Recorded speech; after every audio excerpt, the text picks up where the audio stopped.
आता अक्षय इथे पाचगणीला पोहोचलेला असतो पूर्ण फॅमिली घेऊन. तेव्हा रमा साहेबांना विचारत असते की ती फॅमिली आली का? तेव्हा साहेब म्हणतात तर हो आली आहे, पण ती फॅमिली खूप मोठी आहे, पण त्यात सगळे लहान मुलं जास्त आहे आणि मोठे माणसं कमी आहे. त्या साहेबांचे आईवडील आणि बहुतेक त्यांचे ते लहान मुले आणि असं साहेब सांगत असतात. आर.के. मॅडम ऐकत असतात. तर साहेब म्हणतात की एवढ्या आजच्या जमान्यात एवढे मुलं कुणाला असतात का? रमा म्हणते असू शकतात, पण रमा मनातच म्हणते ज्यांना आहे त्यांना तरी कुठे मुलाचं सुख आहे, असं रमा म्हणत असते. तर इथे अक्षय पोहोचलेला असतो. सगळेजण तिथे पोहोचतात. तर मग ते हाताखालचे रमाच्या हाताखालचे जे असतात ते सगळे त्यांना बंगला दाखवतात. म्हणतात की हा बंगला आहे, जुना आहे पण खूप मोठा आहे, तुमचं राहण्याची सोय इथे चांगली होईल. तेव्हा इथे अक्षय म्हणतो खूप छान आहे, निसर्गरम्य वातावरण आहे, बंगला चांगला आहे, असं अक्षय सांगत असतो. पण इथे ताराला बंगला पसंत नसतो, पार्थला देखील पसंत नसतो. पार्थ आणि तारा म्हणतात की अरे यार याच्यापेक्षा पुणे बेटर होतं, असं पार्थ आणि तारा बोलत असतात. पण इथे रमाकांत काकांना पण खूप आवडलेला असतो. सगळेजण आतमध्ये पोचतात, बंगल्याच्या आतमध्ये पोचतात. धूळ खूप असते. तर पार्थ आणि तारा म्हणतात की आम्ही नाही थांबू शकत, आम्ही बाहेर जाणार आहे. तर ते बाहेर निघून जातात. मात्र आरोही आणि सगळेजण आरोही रमाकांत काका ते सगळेजण साफसफाईला लागतात. तर आरोही म्हणते मी सुद्धा मदत करणार आहे बाबा, मी आवरायला मदत करणार आहे. तर अक्षय म्हणतो बरं ठीक आहे चला. तर इथे आर्था आणि आरोही मदत करायला लागतात. बंगला साफ होतो. तर रमा आरशापुढे उभी राहून तयार होत असते. पण रमाच्या मनामध्ये सतत अक्षय आणि आरोहीचा विचार चालू असतो. तिला माहीत पण नसतं की तिची मुलगी कशी आहे. तितक्यात साई तिथे येतो. साई म्हणतो चला आर.के. मॅडम निघायचं आहे. तेव्हा रमा म्हणते मला आर.के. मॅडम म्हणू नका, कारण की आता आपल्या दोघांचं लग्न ठरलं आहे. तुम्ही असं मला मॅडम म्हणून हाक मारलात तर बाहेरचे लोक काय बोलतील.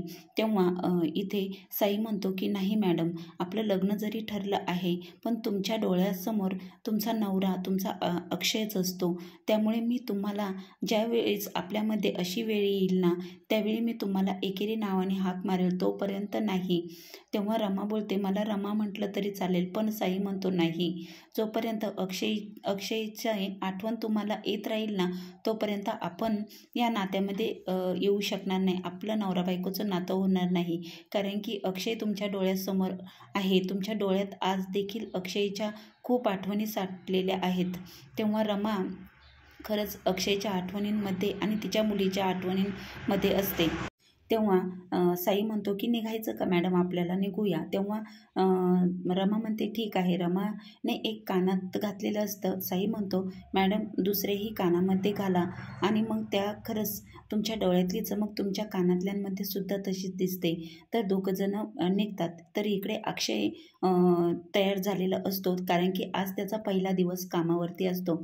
तर आरोही म्हणते बाबा आज मी तुला ओवाळणार आहे. तर आरोही अक्षयला ओवाळते, गंध लावते आणि मग इथे आत्या पण दही साखर देते अक्षयला. आणि मग आर्था आणि त्या तिथे उभ्या असते. आरोही मात्र अक्षयला त्यांच्या आईप्रमाणे एकदम जपत असते आणि औक्षण करते. आणि मग अक्षयचा पहिला दिवस असतो. तेव्हा आरोही त्याला बेस्ट लक देत असते. तेव्हा आता अक्षय म्हणतो तुझं बेस्ट लक मिळालं ना तर माझ्या आयुष्यामध्ये माझ्या लाईफमध्ये सगळं काही चांगलंच होणार आहे. आणि मग तिथून निघायचं असतं. ते अक्षय निघून जातो आणि मग तारा येते.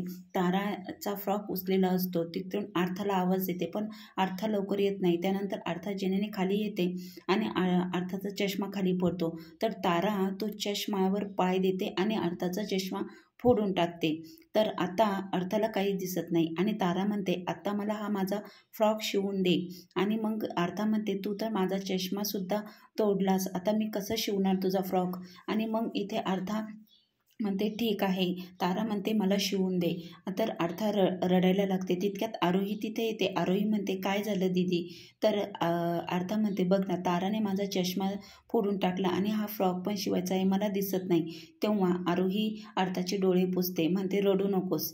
आणि मग इथे आरोही तो फ्रॉक शिवायला घेते. आरोही तो फ्रॉक शिवत असते, पण आरोहीच्या हातामध्ये सुई लागते आणि आरोहीला जखम होते. इकडे मात्र अक्षय त्याच्या रेसिपीमध्ये मग्न असतो आणि मग तिथले स्टाफ अक्षयला समजून सांगत असतात की कसं रेसिपी करायची. आमच्या मॅडमला एक घास खाल्ला ना त्यात मीठ कमी आहे की गूळ कमी आहे, मिरची कमी आहे, हे सगळं कळतं. आणि मग अक्षय म्हणतो की त्यासुद्धा खूप एक मोठ्या कुक राहिल्या असतील, म्हणूनच त्यांना एका घासामध्ये सगळ्या पदार्थांची चव कळते. तेव्हा स्टाफ म्हणतो की नाही, त्या तर सगळ्या कंपनी एकट्याच सांभाळतात. त्या म्हणत्या बाईने कशाला यामध्ये सगळ्यात गुंतवायचं, पैसे देऊन सगळं स्वयंपाक वगैरे करून घेता येतं. आणि बाई एकदा घरामध्ये गुंतली की ती बाहेर निघू शकत नाही आणि बाहेरचं सगळं हँडल करायला हवं बाईने, असं त्यांचं मत आहे. तेव्हा त्या सगळ्या एकटीच ही कंपनी बघतात, खूप सगळ्या जबाबदाऱ्या पार पाडतात. त्या या अण्णासाहेबांच्या मुलगी आहे, इथल्या संचालिका आहे, सगळं काम त्याच हँडल करतात, असं ते स्टाफ रमाबद्दल अक्षयला माहिती देत असतात. आणि मग रमाबद्दल त्याला माहिती कळते, पण तो स्वयंपाक करत असतो. आणि मग तितक्यात अर्थाचा फोन अक्षयला येतो आणि अक्षयला अर्था सांगते की आरोहीला लागला आहे, मामा तू लवकर, काका तू लवकर ये म्हणून. आणि मग अक्षयला भानच राहत नाही, आरोहीला लागलंय हे कळताच अक्षय लगेच म्हणतो की स्टाफला सांगतो, माझी मुलगी पडली आहे, तिला लागलं आहे, तिला किती लागलं आहे मला माहीत नाही, पण मला जावं लागेल. तिथून अक्षय पळतच सुटतो आणि रमा एक फाईल चेक करत असते. अक्षय इतका जोरजोरात पळत असतो की रमा तिथे उभी असते. रमा अक्षयला पळताना बघते मागून आणि रमा बघतच असते. तर आता पुढील भागामध्ये खूप मोठा ट्विस्ट आहे. रमा आरोहीची भेट होईल का, तर रमा अक्षयची भेट होईल का, हा भाग बघण्यासाठी चॅनल लाईक आणि सबस्क्राईब करा.